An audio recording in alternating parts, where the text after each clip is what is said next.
ഗസയിലെ അവസാന ആശുപത്രിയും തകർത്തിരിക്കുകയാണ് ഇസ്രായേൽ. അവിടെയുള്ള രോഗികളെ അടക്കം, അവിടെ ചികിത്സ തേടിയിരുന്ന ആളുകളെ അടക്കം ഇസ്രായേൽ പട്ടാളക്കാർ തട്ടിക്കൊണ്ട് പോയതായിട്ടാണ് വിവരങ്ങൾ പുറത്തു വരുന്നത്. അഥവാ ഇനി അവിടെ സേവനം ചെയ്യാൻ, അവശ്യ സേവനങ്ങൾക്കുള്ള അവസാന ആശ്രയമായിരുന്ന, ഏക ആശ്രയമായിരുന്ന റിദ്വാൻ ഹോസ്പിറ്റലിനെ കൂടി ഇസ്രായേൽ തകർത്തിരിക്കുകയാണ്. ഇത്തരം ഒരു സാഹചര്യമാണ് ഗസയിൽ നിലവിൽ ഉള്ളത്.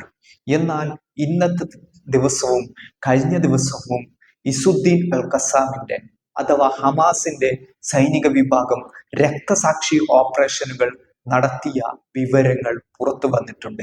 ഇസ്ലാമിക് ജിഹാദും ഇത്തരത്തിലുള്ള ആക്രമണങ്ങൾ ഇസ്രായേലിന് നേരെ നടത്തിയതായിട്ടാണ് ഏറ്റവും ഒടുവിൽ ഗസയിൽ നിന്നുമുള്ള വിവരങ്ങൾ പ്രകാരം മനസ്സിലാക്കാൻ കഴിയും.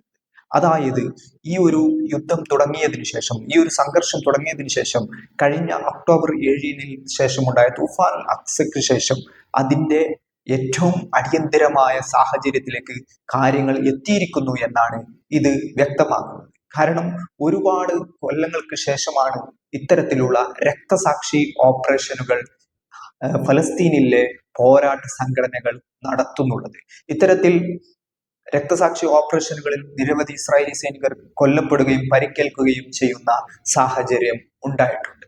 അതുകൊണ്ട് തന്നെ ഈ യുദ്ധത്തിന്റെ അവസാനം എന്താവും എന്നുള്ള ചോദ്യങ്ങൾക്കുള്ള അതിന്റെ അവസാന ഘട്ടത്തിലെ ചില ഉദാഹരണങ്ങളായിരിക്കുമോ ഇത് എന്നാണ് ലോകം ഉറ്റുനോക്കുന്നുള്ളത്. ഇതിൽ പ്രധാനപ്പെട്ട പ്രശ്നം എന്നുള്ളത്, കഴിഞ്ഞ ഒക്ടോബർ 7 തുടങ്ങിയ ഹമാസ് തുടങ്ങി വെച്ച തൂഫാൻ അക്സയിൽ പിന്നീട് ഫലസ്തീനിലെ ഓരോ വിമോചന പോരാട്ട പ്രസ്ഥാനങ്ങളും അതിൽ കണ്ണിച്ചേരുകയും ഈ പോരാട്ട മുഖത്ത് ഉറച്ചു നിൽക്കുകയും ചെയ്തു. അതിനുശേഷം ലെബനനിലെ ഹിസ്ബുള്ള ഈ യുദ്ധമുഖത്തേക്ക് കടന്നു വന്നു. അവരും ഈ സംഘർഷത്തിന്റെ ഭാഗമായി. അതിനുശേഷം യമനിലെ ഹൂത്തികൾ, അൻസാറുള്ള ഇതിലേക്ക് കടന്നു വന്നു. അതിനുശേഷം ഇറാഖിലെ റെസിസ്റ്റൻസ് ഗ്രൂപ്പുകൾ ഇതിലേക്ക് കടന്നു വന്നു. അതിനുശേഷം ഇറാൻ എന്നുള്ള രാജ്യം തന്നെ നേരിട്ട് ഇടപെടുന്ന വിഷയമായിട്ട് ഇത് മാറി. എന്നാൽ ഇപ്പോഴുണ്ടായ നിലവിലുള്ള സാഹചര്യം എന്നുള്ളത്, സിറിയയിൽ വലിയ ഭരണമാറ്റം ഉണ്ടാവുകയും അവിടുത്തെ വിമത വിഭാഗങ്ങൾക്ക് മേൽക്കൈമയുള്ള ഒരു സർക്കാർ അവിടെ നിലവിൽ വരികയും ചെയ്തു. അത്തരം ഒരു സാഹചര്യത്തിലേക്ക് സിറിയ മാറി.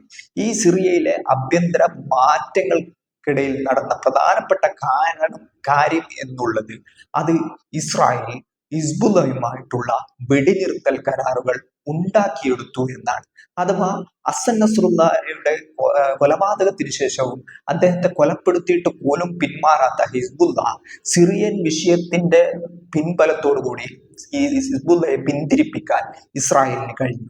അതിനുശേഷം ഇറാഖിലെ റെസിസ്റ്റൻസ് ഗ്രൂപ്പും ഇറാനും നിശബ്ദത തുടരുകയാണ്. അത് സിറിയൻ വിഷയത്തിലായാലും ഫലസ്തീൻ വിഷയത്തിലായാലും. ഫലസ്തീൻ വിമോചന പോരാട്ടത്തിന് എല്ലാവിധ പിന്തുണയും നൽകിയ രണ്ട് കക്ഷികളാണ് ഹിസ്ബുള്ളയും ഇറാനും എന്നുള്ളത്.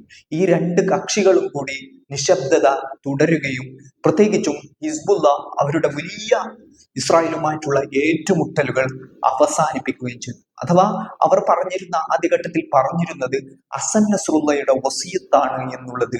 ഫലസ്തീൻ ഗസയെ പിന്തുണക്കണമെന്നും ഗസയിൽ എന്ന് ഇസ്രായേൽ ആക്രമണങ്ങൾ അവസാനിപ്പിക്കുന്നുവോ അന്ന് മാത്രമേ ഞങ്ങളും സമാധാന മാർഗത്തിലേക്ക് വരികയുള്ളൂ എന്നുള്ള നിലപാടുമായിരുന്നു ഹിസ്ബുള്ളയ്ക്ക് ആദ്യഘട്ടത്തിൽ ഉണ്ടായിരുന്നത്. എന്നാൽ ഗസയിലുള്ള ഈ ഒരു അവരുടെ ആവശ്യങ്ങൾ ഇത്തരം സിറിയൻ വിഷയത്തിൽ ഉണ്ടായ സാഹചര്യങ്ങളെ തുടർന്ന് അവർക്ക് പിൻവലിക്കേണ്ടി വന്നു, അല്ലെങ്കിൽ അതിൽ നിന്നും മാറേണ്ടി വന്നു. ഫലസ്തീനിലെ വിമോചന പോരാട്ട പ്രസ്ഥാനങ്ങൾ മാത്രവും ഇസ്രായേലും നേരിട്ടുള്ള ഒരു സംഘർഷം ഇത് ബാക്കിയായി എന്നുള്ളതാണ്. എന്നാൽ ഇതിൽ നിന്നും വിഭിന്നമായ സ്വരമാണ് യമനിലെ ഹൂത്തികളുടെ, അൻസാറുള്ളയുടെ അടുത്തു നിന്നും ഉണ്ടായിരിക്കുന്നത്. അൻസാറുള്ള കൃത്യമായിട്ട് ഏത് സാഹചര്യങ്ങൾ ഉണ്ടായാലും ഇപ്പോഴും ഇസ്രായേലുമായിട്ട് നേരിട്ട് ആക്രമണങ്ങൾ നടത്തുകയും അവരുടെ ബാലിസ്റ്റിക്കൽ മിസൈലുകൾ അല്ലെങ്കിൽ ഹൈപ്പർസോണിക് മിസൈലുകൾ അടക്കം ഉപയോഗിച്ചുകൊണ്ട് ഇസ്രായേലിലെ ടെൽ അവീവിനെയും അല്ലെങ്കിൽ ജാഫ്നയെയും അല്ലെങ്കിൽ ഇത്തരം ഇസ്രായേലിന്റെ പ്രധാനപ്പെട്ട കേന്ദ്രങ്ങളെയൊക്കെ ആക്രമിക്കുന്നത് തുടരുകയാണ്. ഇത് നാശനഷ്ടങ്ങൾ ഇസ്രായേലിൽ സൃഷ്ടിക്കുന്നുണ്ട്. അതുകൂടാതെ തന്നെ ഈ ചെങ്കടലിലെ ചരക്കുപാത എന്നുള്ളത് ഇപ്പോഴും സ്തംഭിച്ചു നിൽക്കുകയാണ്. അതാണ് യഥാർത്ഥത്തിൽ ഇതിനേക്കാൾ വലിയ പ്രശ്നം ഇസ്രായേൽ നേരിടുന്നുള്ളത്. കാരണം ഇസ്രായേലുമായിട്ടുള്ള ചരക്ക് നീക്കം നടത്തുന്ന എല്ലാ കപ്പലുകളെയും ഈ ഒരു വിഭാഗം, അതായത് യമനിലെ അൻസാറുള്ള ലക്ഷ്യം വെച്ചുകൊണ്ട് ആ ചരക്ക് നീക്കം സാധ്യമാകാത്ത സാഹചര്യം ഉണ്ടാക്കുന്നു എന്നുള്ളതാണ്. ഇതാണ് ഇതിന്റെ യഥാർത്ഥ കാതലായ പ്രശ്നം എന്നുള്ളത്. അതുകൊണ്ട് തന്നെ അത്തരം ചരക്ക് നീക്കം അസാധ്യമായാൽ അത്തരം പ്രശ്നങ്ങളിലേക്ക് ഇത് കൊണ്ടെത്തിച്ചത് കൊണ്ടുള്ള പ്രധാനപ്പെട്ട പ്രശ്നം എന്നുള്ളത് സാമ്പത്തികമായ ചില വിഷയങ്ങളാണ്. അത് ഈജിപ്തിനെ അടക്കമുള്ള രാജ്യങ്ങളെ വലിയ രീതിയിൽ ബാധിച്ചു തുടങ്ങിയിട്ടുണ്ട്. ഇത്തരം ഒരു സാഹചര്യം അവിടെ ഉണ്ടാക്കിയെടുക്കാൻ ഹൂത്തികൾക്ക് സാധിച്ചിട്ടുണ്ട്. എന്നാൽ പോലും ഇറാന്റെ പിന്തുണയോടുകൂടി പ്രവർത്തിക്കുന്നു എന്ന് ലോകം മനസ്സിലാക്കുന്ന ഒരു വിഭാഗമാണ് യമനിലെ അൻസാറുള്ള ഹൂത്തികൾ എന്നുള്ളത്.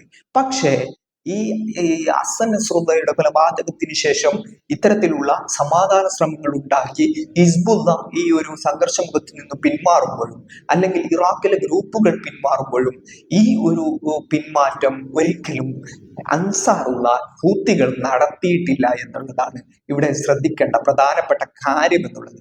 അതുകൊണ്ട് തന്നെ കേവലം ഇറാന്റെ കമാൻഡിന് പുറത്ത് നിന്ന് പ്രവർത്തിക്കുന്ന ഒരു മിലിഷ്യ ഗ്രൂപ്പ് മാത്രമാണ് അൻസാറുള്ള എന്ന് കൃത്യമായിട്ട് പറയേണ്ടി വരും. കാരണം ഇത്തരം ഒരു ഗുരുതരമായ സാഹചര്യം ഉണ്ടായപ്പോൾ പോലും വലിയ രീതിയിലുള്ള വ്യോമാക്രമണങ്ങൾ യമനിനെ ലക്ഷ്യമാക്കി, അവിടുത്തെ വിമാനത്താവളത്തെ അടക്കം ലക്ഷ്യമാക്കി, സനാ വിമാനത്താവളത്തെ അടക്കം ലക്ഷ്യമാക്കിക്കൊണ്ട് ഇസ്രായേലും അമേരിക്കയും നടത്തിയപ്പോൾ പോലും അവർ പിന്മാറാൻ തയ്യാറായിട്ടില്ല.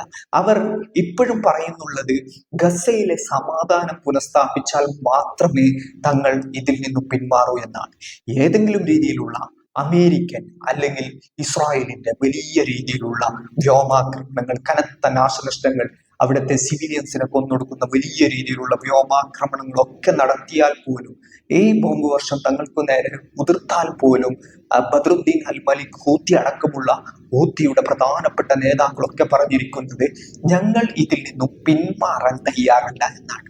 അഥവാ ഫലസ്തീനെയും ഹമാസിനെയും പിന്തുണക്കുന്നത് അല്ലെങ്കിൽ അവിടുത്തെ ചെറുത്തുനിൽപ്പുകളെ, അവിടുത്തെ സ്വതന്ത്ര പോരാട്ടങ്ങളെ പിന്തുണക്കുന്നത് തുടരുമെന്നാണ് ഹൂത്തികൾ വ്യക്തമാക്കിയിരിക്കുന്നത്. എന്നാൽ പോലും ഇതിലെ പ്രധാനപ്പെട്ട പ്രശ്നം എന്നുള്ളത് അത് സിറിയൻ വിഷയവുമായി ബന്ധപ്പെട്ടാണ്. സിറിയനുമായിട്ട് ഹിസ്ബുള്ളയും ഇറാനെയും ബന്ധിപ്പിക്കുന്ന പ്രധാനപ്പെട്ട തന്ത്രപ്രധാന മേഖലകളൊക്കെ ഇന്ന് അവിടുത്തെ വിവിധ വിഭാഗങ്ങളുടെ കൈകളിലാണ്.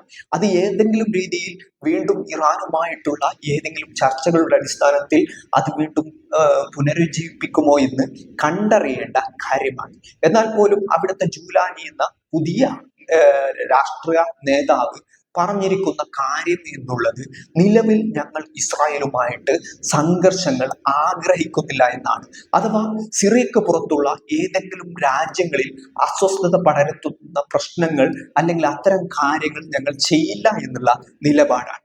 എല്ലാ രാജ്യങ്ങളുമായിട്ടും ഞങ്ങൾ സമാധാന ശ്രമങ്ങളും പരസ്പര ധാരണകളും ഉണ്ടാക്കാൻ ശ്രമിച്ചു കൊണ്ടിരിക്കുന്നു എന്നാണ് ജൂലാനി പറയുന്നത്. അത് അമേരിക്കയായാലും ഇസ്രായേൽ ആയാലും അല്ലെങ്കിൽ മറ്റ് അറേബ്യൻ രാജ്യങ്ങളായാലും സിറിയയുമായിട്ട് അതിർത്തി പങ്കിടുന്ന രാജ്യങ്ങളായാൽ പോലും ഇത്തരം ഒരു നിലപാടാണ് തങ്ങൾ സ്വീകരിക്കുക എന്നാണ് ഇപ്പോൾ അവിടുത്തെ വിമത വിഭാഗത്തിലെ തലവനായ അധികാരത്തിലേറിയിരിക്കുന്ന ജൂലാനി വ്യക്തമാക്കിയിരിക്കുന്നത്. എന്നാൽ പോലും ഈ ഒരു സിറിയയിലുണ്ടായ ആഭ്യന്തര സംഘർഷങ്ങൾ ഇപ്പോഴും അതിന്റെ കെടുതികൾ അവിടെ ബാക്കിയുണ്ട്. കൃത്യമായിട്ട് അസദിനെ പിന്തുണക്കുന്ന ഒരു വിഭാഗം ഇപ്പോഴും അവിടെയുണ്ട് എന്നുള്ളത് ഒരു യാഥാർത്ഥ്യമാണ്. അതുകൂടാതെ തന്നെ അമേരിക്കയുടെയും ബ്രിട്ടന്റെയും ഒക്കെ പിന്തുണയോടെ പ്രവർത്തിക്കുന്ന ഈ കുർദ് ഗ്രൂപ്പുകൾ അവിടെ ഒരു ഭാഗത്ത് അവരുടെ സായുധരായ ഗ്രൂപ്പുകൾ അവിടെയുണ്ട്. അതുകൊണ്ട് തന്നെ ഏതൊരു സമയത്തും വലിയ രീതിയിലുള്ള സംഘർഷങ്ങളിലേക്ക് രാജ്യത്തെ ആളിപ്പടർത്താൻ ഇത്തരം ലോകത്തിലെ വൻ ശക്തികൾക്ക് ഏത് നിമിഷവും സാധ്യമാകുന്ന രാജ്യം കൂടിയാണ് സിറിയ എന്നുള്ളതാണ് ഇതിൽ വ്യക്തമാവുന്ന കാര്യം എന്നുള്ളത്. അതുകൊണ്ട് തന്നെ സിറിയൻ പ്രശ്നം ഈ ഇസ്രായേൽ ഫലസ്തീൻ പോരാട്ടങ്ങൾ അല്ലെങ്കിൽ ഇസ്രായേൽ ഫലസ്തീൻ സംഘർഷങ്ങളിൽ വളരെ നിർണായകമാണ്. എന്നാൽ പോലും ആദ്യഘട്ടത്തിൽ ഫലസ്തീൻ ഇസ്രായേൽ പോരാട്ടങ്ങൾക്ക് വലിയ രീതിയിലുള്ള പിന്തുണ നൽകിയിരുന്ന ഈ ഫലസ്തീന്റെ എല്ലാ വിമോചന സംഘങ്ങളെയും പൂർണ്ണമായിട്ടും പിന്തുണച്ചിരുന്ന ഇറാൻ എന്നുള്ള രാജ്യം ഇപ്പോൾ നിശബ്ദതയിലാണ് എന്നുള്ളതാണ് ഇതിന്റെ ഏറ്റവും വലിയ പ്രശ്നം എന്നുള്ളത്. കാരണം ഇറാൻ പിന്മാറിയോ, അല്ലെങ്കിൽ ഇറാൻ ഏതെങ്കിലും രീതിയിലുള്ള രാഷ്ട്രീയ താല്പര്യങ്ങൾ മുൻനിർത്തി മാത്രമാണോ ഈ ഒരു പ്രശ്നത്തിൽ ഇടപെട്ടുകൊണ്ടിരുന്നത്? അവർ പറയുന്ന കാര്യത്തിൽ അവർക്ക് ആത്മാർത്ഥത ഇല്ലായിരുന്നോ തുടങ്ങിയുള്ള ചോദ്യങ്ങൾ ഇന്ന് ലോകത്ത് ഉയരാൻ തുടങ്ങിയിട്ടുണ്ട്. പ്രത്യേകിച്ചും മുസ്ലിം ലോകത്ത് ഇത്തരം കാര്യങ്ങൾ ഉയരാൻ തുടങ്ങിയിട്ടുണ്ട്. കാരണം ഒരു ഷിയ രാജ്യമായി അറിയപ്പെടുന്ന ഇറാനിന് അത്തരം താല്പര്യങ്ങൾ മാത്രമാണോ ഫലസ്തീൻ വിഷയത്തിൽ ഉള്ളത് എന്നും മറ്റുള്ള അറബ് ഏകാധിപത്യ സ്വേച്ഛാധിപത്യ രാജ്യങ്ങളെ പോലെ തന്നെ ഇറാൻ അവരുടെ ആവശ്യത്തിന് വേണ്ടിയാണോ ഇത്തരത്തിൽ ഇടപെട്ടത് എന്നുള്ള ചോദ്യമാണ് ഉയരുന്നുള്ളത്. ഏതായാലും ഇറാന്റെ നിലപാട് ഇത്തരത്തിൽ മറ്റൊരു തരത്തിലേക്ക് പോയിക്കൊണ്ടിരിക്കുമ്പോൾ ഫലസ്തീനിലെ വിമോചന പോരാട്ട പ്രസ്ഥാനങ്ങൾ ഇപ്പോഴും അവരുടെ പോരാട്ട മുഖത്താണ്. അതിനേക്കാൾ വലിയ പ്രശ്നം എന്നുള്ളത് ഈ ഹമാസിന്റെ കയ്യിലുള്ള 101 ബന്ദികളെ ഇസ്രായേലിന് കണ്ടെത്താൻ കഴിയാത്തതും ഈ ഒരു ഓപ്പറേഷനിൽ ഇതുവരെയായിട്ടും അവരുടെ ലക്ഷ്യം നേടിയെടുക്കാൻ സാധിക്കാതിരുന്നതുമാണ് വലിയ പ്രശ്നമായിട്ട് ഇസ്രായേലിന് മുമ്പിൽ ഉള്ളത്. അതുകൊണ്ട് തന്നെ വരും ദിവസങ്ങളിൽ ഇത്തരം കാര്യങ്ങളിലേക്ക് ഇസ്രായേലിനെ കൊണ്ട് എത്തിക്കാൻ സാധിച്ചാൽ മാത്രമാണ് അവർ ഈ ഒരു യുദ്ധമുഖത്ത് വിജയം നേടിയതിന്റെ അല്ലെങ്കിൽ വിജയിച്ചതിന്റെ കാര്യങ്ങളായി അവിടുത്തെ ജനങ്ങളെ ബോധിപ്പിക്കാൻ കഴിയുകയുള്ളൂ. ഏതായാലും അമേരിക്കയുടെയും ബ്രിട്ടന്റെയും അല്ലെങ്കിൽ ലോകത്തിലുള്ള വൻ ശക്തി രാജ്യങ്ങളുടെ സമ്പൂർണമായ പിന്തുണ, എല്ലാ തരത്തിലുമുള്ള ആയുധങ്ങൾ അല്ലെങ്കിൽ പണം അല്ലെങ്കിൽ മറ്റുള്ള സൈനിക സേവനങ്ങൾ അല്ലെങ്കിൽ സൈനിക പിന്തുണ ഇത്തരത്തിൽ എല്ലാം നൽകിക്കൊണ്ടാണ് ഇത്തരമൊരു ഗസയെ നെരിച്ചു കൊല്ലാൻ വേണ്ടി ഈ ലോകരാജ്യങ്ങൾ ഉരുമ്പിട്ടിറങ്ങിയിരിക്കുന്നത്. ലോകത്തിലെ വൻ ശക്തികളെല്ലാം അതിന് കീഴിൽ അണിനിരുന്നത്. അത്തരം ഒരു സംഘത്തെ ഒരു വർഷത്തിൽ കൂടുതലായി ഈ ഒരു ചെറുത്തു നിൽക്കാൻ കഴിഞ്ഞു എന്നുള്ളത് ഫലസ്തീൻ വിമോചന പോരാട്ടത്തിന്റെ നിർണായക ഏടായി മാറിയിരിക്കുമെന്നാണ്. അതോടൊപ്പം തന്നെ ലോകത്തിലുള്ള ജനങ്ങൾക്കിടയിൽ, ലോക സമൂഹത്തിനിടയിൽ വലിയ രീതിയിൽ പിന്തുണ കിട്ടുന്ന ഒരു സമൂഹമായി ഫലസ്തീനിയൻ ജനത മാറി എന്നതും ഈ ഒരു തൂഫാനുൽ അഖ്സയ്ക്ക് ശേഷമുണ്ടായ പ്രധാനപ്പെട്ട മാറ്റമാണ്. അതുകൊണ്ട് തന്നെ ഈ ഒരു പോരാട്ടത്തിന്റെ അന്ത്യം ഏതായാലും ഈ ഒരു പോരാട്ടത്തിൽ ഹമാസോ അല്ലെങ്കിൽ ഫലസ്തീനിലെ പോരാട്ട സംഘങ്ങളോ അവിടുത്തെ ജനതയോ വിജയമോ പരാജയമോ ഏത് രീതിയിലുള്ള കാര്യങ്ങളിലേക്ക് എത്തിയാലും ലോകത്തിലുണ്ടായ ഇതിനുശേഷമുണ്ടായ പ്രധാനപ്പെട്ട മാറ്റം എന്നുള്ളത് ഫലസ്തീൻ ജനതയ്ക്ക്, ഫലസ്തീൻ സമൂഹത്തിന് അവിടുത്തെ ജനതയുടെ സ്വാതന്ത്ര്യ പോരാട്ടത്തെ അംഗീകരിക്കാൻ ലോകത്തിലെ ഭൂരിപക്ഷം രാജ്യങ്ങളും അതോടൊപ്പം തന്നെ ലോകത്തിലെ പ്രധാനപ്പെട്ട ജനസമൂഹവും തയ്യാറായിരിക്കുന്നു. അവർ അതിന് എല്ലാ രീതിയിലുമുള്ള പിന്തുണ മാനസികമായി നൽകാൻ തയ്യാറായിരിക്കുന്നു എന്ന് തന്നെയാണ് ഇത് അത്യന്തികമായിട്ട് വിളിച്ചു പറയുന്നുള്ളത്.